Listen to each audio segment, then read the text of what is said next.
আসসালামু আলাইকুম বন্ধুরা। আজকে আমরা আলোচনা করব নর্মাল একটা বুকের এক্স-রে নিয়ে, যেটা দেখে বুঝতে পারবো আসলে কোনো সমস্যা আছে কি না রোগীর। আশা করি মন দিয়ে ভিডিওটা দেখবেন, উপকৃত হবেন। চলুন চলে যাই মূল আলোচনায়। আলাইকুম প্রিয় বন্ধুরা, কেমন আছেন? আশা করি নিশ্চয়ই ভালো আছেন। স্ক্রিনে যে ছবিটা দেখতে পাচ্ছেন, এটা হচ্ছে একটা বুকের এক্স-রে। এটা হচ্ছে একটা নর্মাল বুকের এক্স-রে। এটাতে কোনো অ্যাবনর্মালিটিস নাই, নর্মাল ফাইন্ডিংস। একটা নর্মাল চেস্ট এক্স-রে। দেখেন বন্ধুরা, এই চেস্ট এক্স-রের এই পাশে যে কালো অংশটা দেখছেন আর এই পাশে যে কালো অংশটা দেখছেন, এই দুইটা হচ্ছে লাংস বা ফুসফুস। বুঝতে পেরেছেন আশা করি। এই যে মাঝখানে এই যে গোল শ্যাডোটা দেখতে পাচ্ছেন, এটা হচ্ছে একটা হার্টের শ্যাডো। এটা হচ্ছে হার্ট। আর যেগুলো দেখতে পাচ্ছেন, এগুলো হচ্ছে রিবস। মানবদেহে বাংলায় খাঁচা বলে। এই যে রিবস, এগুলো হচ্ছে রিবস। কোনো অ্যাবনর্মালিটিস নাই, দেখা যাচ্ছে কোনো অ্যাবনর্মালিটিস নাই। এই যে এটা হচ্ছে বিউটি বন। এই যে এই দুইটা হচ্ছে বিউটি বন। এই যে দেখা যাচ্ছে, এটা হচ্ছে ভার্টিব্রা। প্রত্যেকটাকে ভার্টিব্রা বলে।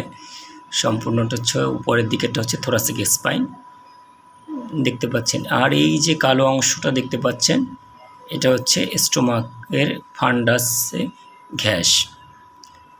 এ হচ্ছে মোটামুটি আমরা যদি এরকম একটা বুকের এক্স-রে দেখতে পাই, তাহলে বুঝতে পারবো এটায় কোনো অ্যাবনর্মালিটিস নাই।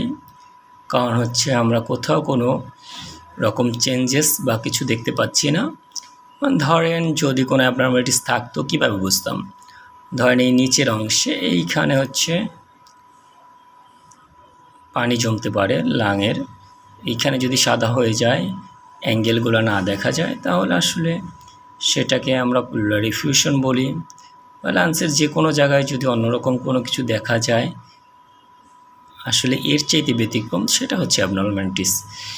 এই ভিডিওটা করে আপনাদের দেখানোর উদ্দেশ্য হচ্ছে, আপনারা যখন কোনো ডক্টরের কাছে যাবেন বা আপনারা যখন এক্স-রে করবেন, তখন আপনারা আসলে সাধারণত নিজেরাই বুঝতে পারবেন এই এক্স-রেটা নর্মাল না অ্যাবনর্মাল আছে। এটা একটা 65 বছর ফিমেলের এক্স-রে, বুকের এক্স-রে। সুতরাং আপনাদের উপকারে আসবে আশা করি। আর বুকের এক্স-রে সাধারণত করা হয় আমরা যখন কাশি থাকে, আমাদের কাশির কমপ্লেন নিয়ে আসি, ফিভার থাকে, জ্বর থাকে তখন। আর যদি মনে করি সাসপেক্টেড বা হার্টের কোনো ডিজিজ থাকলে আসলে বুকের এক্স-রেটা করা হয় সাধারণত।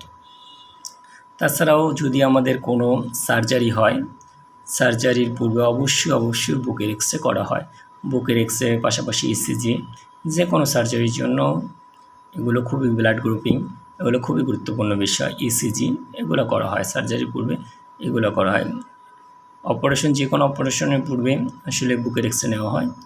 সুতরাং বুঝতেই পারছেন বন্ধুরা, যে এই যে এক্স-রেটা দেখাচ্ছি, সেটা হচ্ছে বুকের একটা এক্স-রে। এটায় কোনো ধরনের অ্যাবনর্মালিটিস নাই, normal findings of chest x-ray. আশা করি ভিডিওটা থেকে উপকৃত হবেন আপনারা। যদি আপনাদের ভিডিওটা ভালো লাগে, অবশ্যই কমেন্ট বক্সে কমেন্ট করে জানাবেন। আর সম্পূর্ণ ভিডিওটা ধৈর্য সহকারে দেখার জন্য অসংখ্য ধন্যবাদ। আল্লাহ হাফেজ।